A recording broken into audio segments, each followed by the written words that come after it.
Live from Liverpool, The Dark Paranormal, Season 14.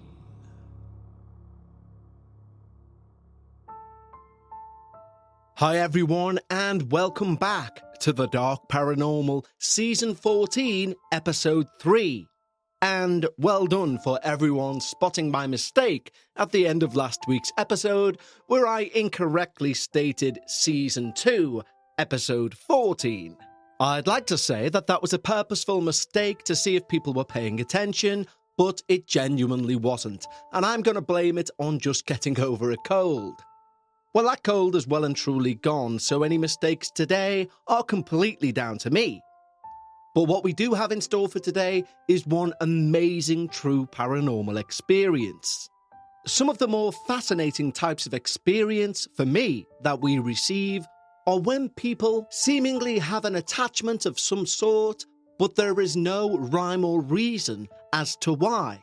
Or at the very least, they're unaware of any reason why this paranormal entity may have latched itself on to them.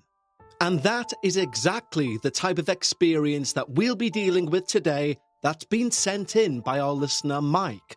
I truly cannot wait to share it with you, and it genuinely features something scene-wise I've been replaying over and over in my mind ever since receiving the email, and I wonder if you can guess which part it will be.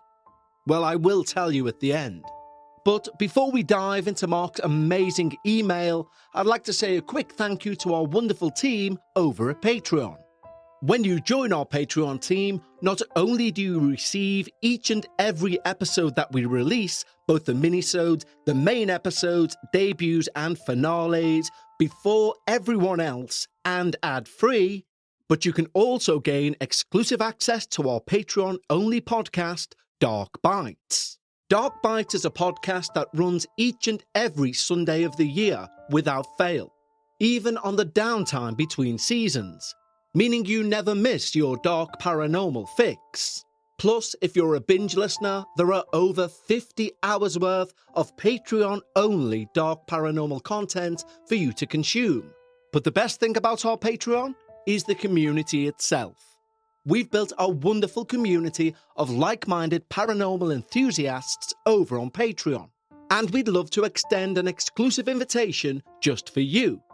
Simply head over to patreon.com/The Dark Paranormal, just like the following wonderful new team members have: Terry Jo Bibby, Maria Briggs, Lynn Montalbano, Brantley Drapp, Dylan Abuel, Hannah Wade, Nurtured Online, Charisma Villioen, Maisie McLean Colton, Armani Achillia, Stu's Merch Table, Andrew, Jack, April Bisbee, Daniel, Hilda Montiel Gomez, Karen Haig, Lamel, Claire HMC, Melissa Westbrook, Ryan Challen, Karen and Jody, Tara Pope Alvera, Ashley Rule, Emily, Lucky Peaches, Jamie Payer, Angela R, Gemma Williams, Fabian Nightshade, and Dave Baxter.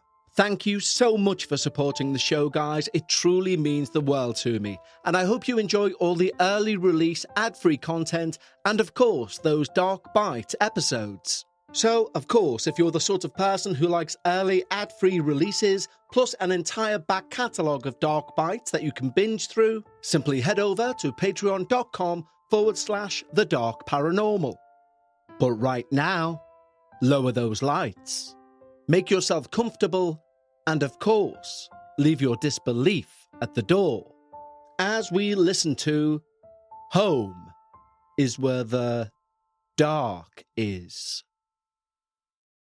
My name is Mark, and I'm reaching out with my paranormal experience, hopefully to find some guidance, or at this point, even just a sympathetic ear. You see, my wife, Sarah, and I have been through a series of strange events that have left me questioning the very fabric of reality. I've heard you say before, we all should have an open mind, but not so open our brains fall out. Well, that describes my outlook. You see, I do have a level of belief in the paranormal, but with a healthy dose of skepticism. But what we've both experienced over the last few years has shaken my skepticism to its core. My story begins about 2 years ago, right after Sarah and I got married. We were besotted with each other, and we were excited to start our new life together. We got a small, somewhat aged apartment in central Manchester. It was certainly nothing fancy, but it was our first home together, and therefore we loved it.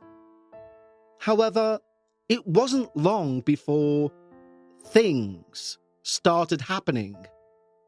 Little occurrences.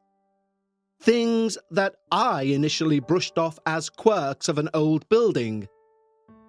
But as these events grew, in both frequency and intensity, I couldn't help but feel there was something more to it all.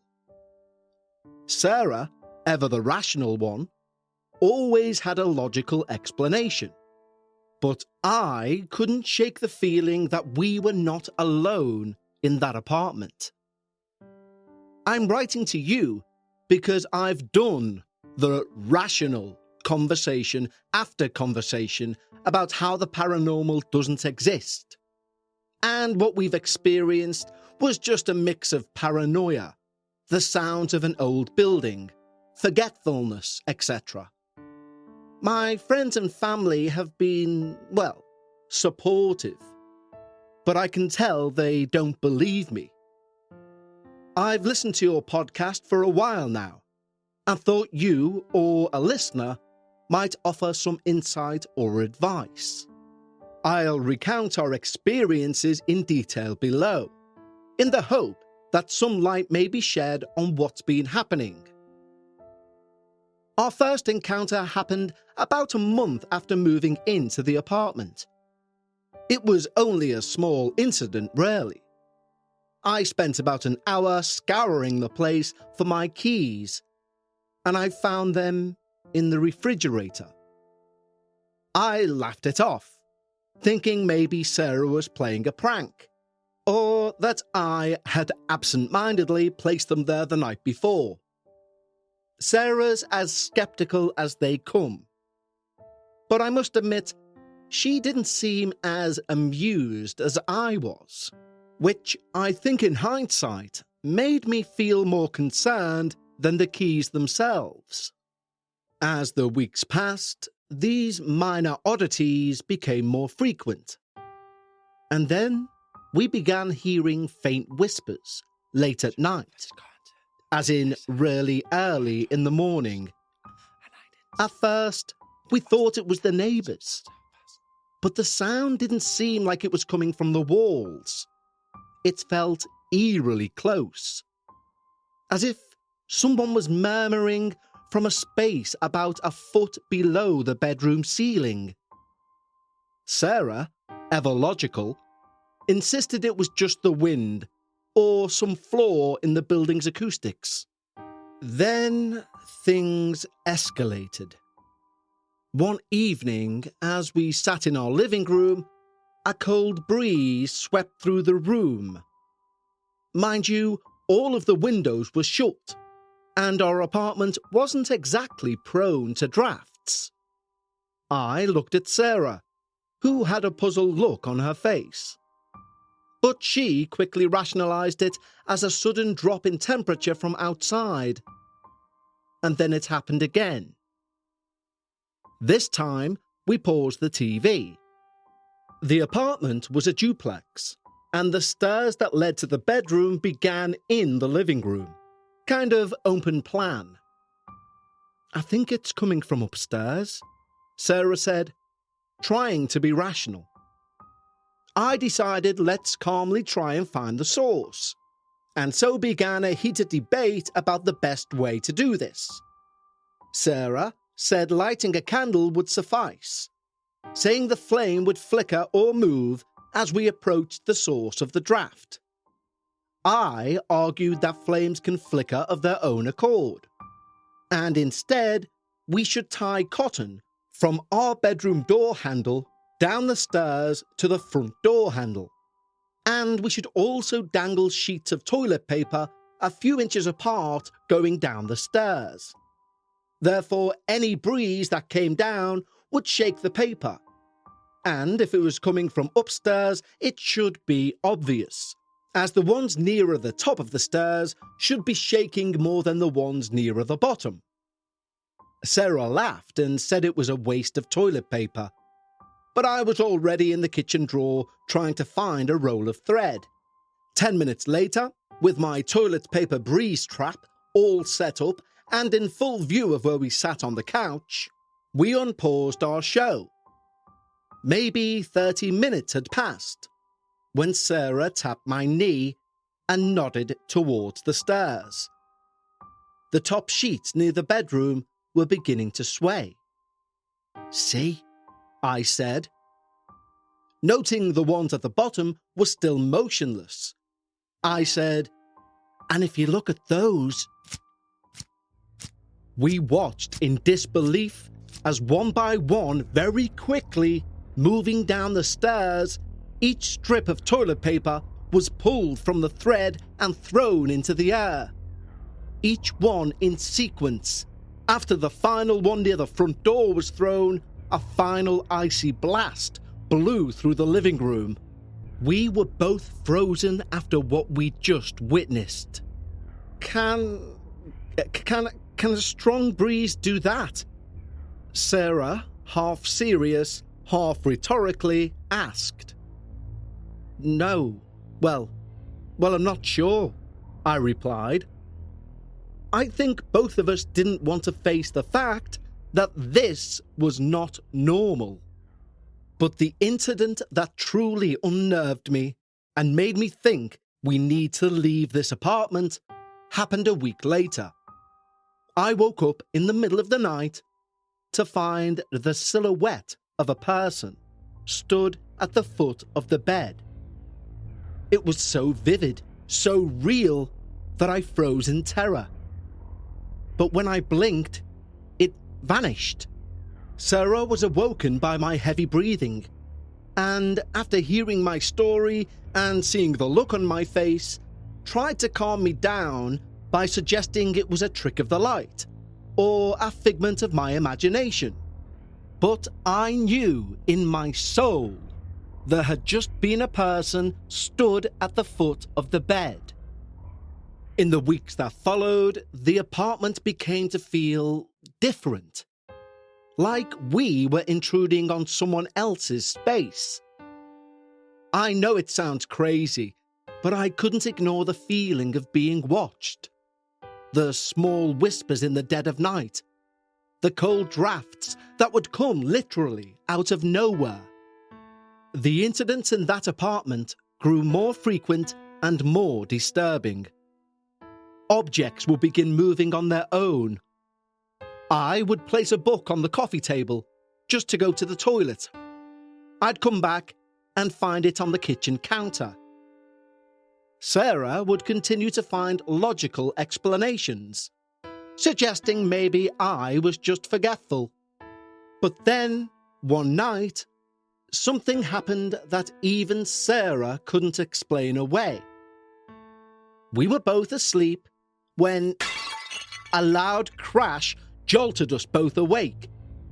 We ran down to the living room to find a vase that we'd had on a shelf shattered on the floor. All of the remaining items on the rather busy shelf were untouched, and there was no sign of a break-in or any disturbance that could have caused that vase to fall. After this incident, even Sarah admitted she felt uneasy. She said she still didn't believe we were haunted, but she agreed there was something uncomfortable about the apartment. So, we began discussing moving out. The final straw came one evening when I returned home to find Sarah pale and shaken. She, rather reluctantly, told me that whilst changing the bedding, she'd heard someone call her name from the landing. When she went to investigate, no one was there. We both decided it was time to leave. And we found a quaint house, only a small drive from the centre, hoping a change of environment would put an end to our unsettling experiences. Little did we know, however, our troubles were far from over. Moving into our new home brought a brief period of relief. The change of scenery, the quiet neighbourhood, the sense of owning our first home after renting. All of this filled us with a renewed sense of hope. And for a few weeks, everything seemed normal. And I began to feel like we'd left all of the eerie experiences behind in that apartment. However, it wasn't long before that familiar sense of unease crept its way back into our lives. It began subtly. I would hear floorboards creaking upstairs when I knew both Sarah and I were downstairs. The first few times, even I dismissed it as the house settling, a common occurrence in older homes. But then the nightly whispers returned, this time clearer, as if someone was speaking much, much lower. No longer by the ceiling, more directly into my ear. Don't you know the thing is a fan? Sarah remained skeptical. She hadn't yet heard whispers. She suggested that the stress of the move, our past experiences, etc., were causing me to imagine things. Well, even I wanted to believe that. But the incident became harder to dismiss. One night, while Sarah was away at her parents', I experienced the most terrifying event yet. I was asleep in bed, and I was jolted awake by the sensation of someone sitting on the bed beside me. The literal sinking of the mattress, accompanied with the sound of the springs compressing. I fumbled and quickly turned on the light, but the room was empty. Not just that, but where the person or thing had been sitting, I watched the mattress raise back up. Well, I jumped out of bed. I ran round the house looking everywhere for any signs of an intruder. But everything was as it should be. I didn't mention this to Sarah, fearing it would either worry her or add to her belief I was going mad. However, I still couldn't shake the feeling that whatever presence had been in our apartment had followed us to our new home. I've literally just remembered another thing as I type. I can't believe I didn't remember it. When we moved into the flat, we received a gift of a rather fancy cheese board set. It was black slate, engraved with the words, "Cheesy does it," a cheese knife, etc. Anyway, when packing up to move to the house, the black slate board had disappeared. And I mean disappeared. The flat, being a rental, had to be stripped clean, and we even paid for a professional clean before we handed the keys back, mentioning to the cleaners that we'd mislaid this cheese board. Even they said it was nowhere to be found. When we moved into the house, we were unpacking the kitchen, and I removed a small square peg holder designed to hold a number of socks. "Where should I put this?" I said to Sarah, holding it out in one hand. As it collapsed flat, she nodded to the refrigerator and said, "Put it on top of there." So I pulled out a small stool, and there, on top of the fridge, was a black slate cheese board with "Cheesy Does It" engraved. I know what you think. Well, perhaps the last tenants had the same board. Fair point. Yet ours had, from Steph and 3 kisses scraped into the back. With a lump in my throat, I lifted up the board. From Steph, kiss, kiss, kiss. Sarah could not accept this. She, hand on heart, thought I was playing a prank. Some crappy prank, if you ask me. Some crappy, terrifying prank. A few weeks after moving into the house, Sarah invited her old uni friend Emily over for dinner. Emily had always been a close confidant, and Sarah was looking forward to spending a relaxed evening with her. I was in the living room reading, whilst they chatted away in the kitchen, wine, candles, and a good old catch-up. Suddenly, both their conversation and my reading was interrupted by a loud thud from upstairs. Assuming something had just fallen over, I heard Sarah excuse herself to Emily and walk into the living room, glancing at me as she passed and went up the stairs. She returned a few moments later, visibly confused, saying nothing was amiss. Later, as I joined them both to eat a takeaway, Emily, who had been unusually quiet, hesitantly shared what she had witnessed. She said that while Sarah was upstairs, she saw a shadow by the door of the kitchen. She said it was so distinct, so human-like, that she initially thought it was me. But then she heard me cough in the living room. I glanced at Sarah. A fork paused at my mouth. Sarah tried to laugh it off, suggesting it was just the movement of light from the flickering candles, but I could see the actual concern in her eyes. This incident was particularly unsettling for her, not because of the bang or because of what was witnessed, but because of who witnessed it. It was someone she trusted the judgment of ever since her university days, and now she was challenging her rational explanations. One evening, a few days after Emily's visit, I was home alone, preparing dinner for Sarah's return from work. The house felt calm, and I was enjoying the solitude, having my music on for a change. As I stood by the stove stirring the pot, I suddenly felt a presence right behind me. It was so real, so palpable.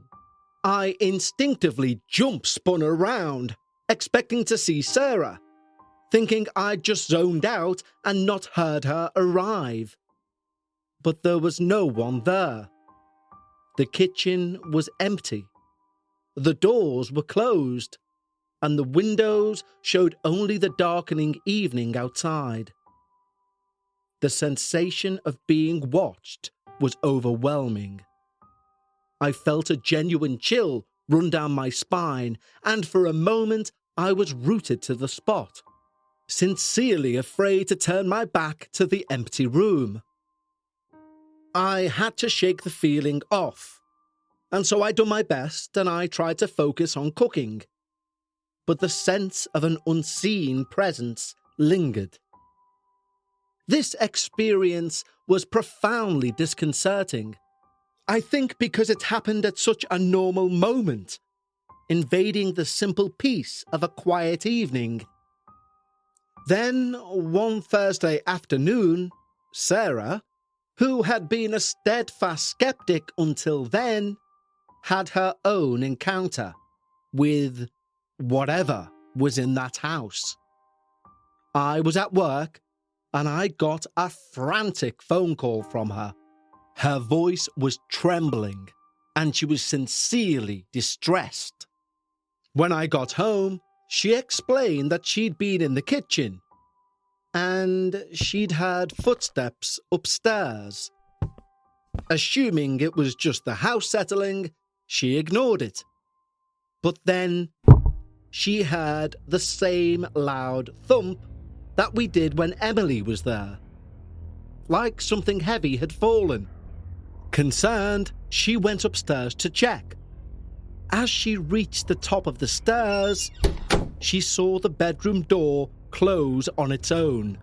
Sarah, as brave as she is, walked over and opened the door, only to find the room empty and undisturbed. But as she turned to leave, she heard from directly behind her a whisper, as clear as day, Sarah, calling her name. It was so real, so close, that she couldn't deny what she'd heard.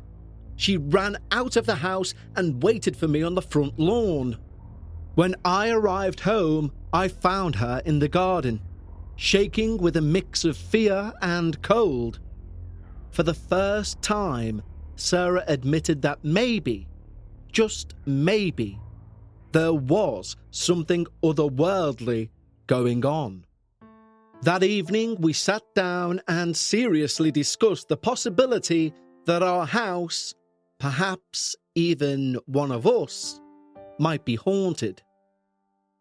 Faced with the inescapable truth that we were dealing with something beyond our comprehension, Sarah and I decided to seek help. After listening to your show and the experiences of paranormal phenomena, I suggested reaching out to you privately. But Sarah shot down that idea immediately, saying we needed immediate, tangible assistance. We are both exceptionally lapsed Catholics, and we contacted our local priest, explaining our situation, and he agreed, thankfully, to do a house blessing. The priest visited our house a few days later.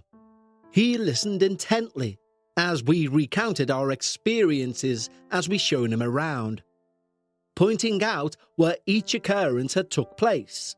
He nodded understandingly, without a hint of skepticism, like he'd heard it all before.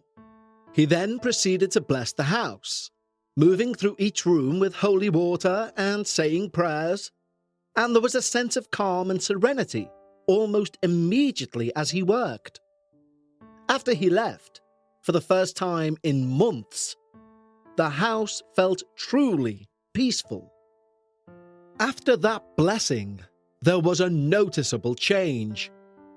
The whispers ceased, the cold drafts disappeared, and the house felt warm and welcoming once again. Sarah and I started to relax and enjoy our life in our new home. Weeks turned into months, and there were no further incidents. It would appear the priest's intervention had put an end to our haunting. We were grateful, relieved, and finally able to move on. Life basically returned to normal, or as normal as it could be following such experiences. We even started joking about our ghostly encounters, treating them as nothing more than a bizarre past chapter of our lives. As I'm writing this email to you, it's been almost 6 months since the house was blessed. Sarah and I have settled into a comfortable routine, and the memories of those eerie occurrences have started to fade. But I must confess, there is a part of me that remains on edge. There is a small voice in the back of my mind that tells me something is returning. Recently, we've had a couple of minor yet frighteningly familiar occurrences that have caught my attention. Last week, for example, I found a picture frame, one that's always been securely placed on our mantelpiece, laying face down on the living room floor. Sarah laughed it off, saying it must have been the vibration from heavy traffic outside. Then, just 2 nights ago, I thought I heard a faint whisper as I was drifting off to sleep. Now, it was probably just that in-between asleep and awake state of mind. but it felt eerily similar to the whispers I used to experience. I'm probably, hopefully, just being paranoid. After all, we've had the house blessed, and there hasn't been anything truly unsettling since then. But I can't shake this feeling something is lingering, waiting. Maybe it's psychological scars from our past experiences. Or maybe our ghostly visitor hasn't quite left just yet. So, this is me reaching out to you, not just for advice, but also to share my experience. I know you've heard similar tales, so perhaps you can offer some advice, insight into what might be happening. I'm hoping it's all in my head, but if it's not, I need to be prepared for what might come next. Thank you for taking the time to read my email. Any thoughts or advice you or your listeners could offer would be greatly appreciated. Best regards, Mark H. Mark, sincerely thank you for sending in one of the most interesting experiences I've read in a long time. And for those wondering which part of the experience has been replaying in my mind, it was the toilet paper section, where they were thrown into the air off the piece of cotton. I think it's maybe because we have stairs that start in the living room. So when you can place that image in your own home, I think it adds a lot to the fear factor. But Mark, to address you directly for a moment, first and foremost, Sarah was quite right in shooting down the idea to contact me for advice about an ongoing haunting. Because my one piece of advice would have been to do what you ended up doing, i.e. going to seek advice from someone who knows more about the topic, in this case, a priest. In regards to what to expect in the future, I'm going to pass that over to our listeners, because I have truly no idea. Of course, I could hypothesize of what caused the original haunting and the haunting that followed you from the apartment to the house. Perhaps it's some item one of you do not realize is possessed or cursed, but I'm literally only going through tropes. It could be something hereditary, something familial in your lineage that you're unaware of. You may even be unlucky enough to have moved from one haunted home to another. I simply can't give you an answer to that, and I sincerely apologize that I can't help with these questions. One thing I would ask, though, is if this continues, if whatever the priest apparently got rid of does return, if you could let us know, I'd really appreciate that. And listeners, if you have any advice or theories for Mark, you know where to send them. contact@thedarkparanormal.com. But for now, that wraps up, let me make sure I get this right, episode 3 of season 14. For our Patreons, I'll speak to you again on Sunday for yet another installment of Dark Bites. And for everyone else, I'll see you Wednesday for a minisode before we hit episode 4 on Friday. But until then, remember, when you're discussing the paranormal, always try and leave some of your disbelief at the door. And I'll see you next time, right here on the Dark Paranormal.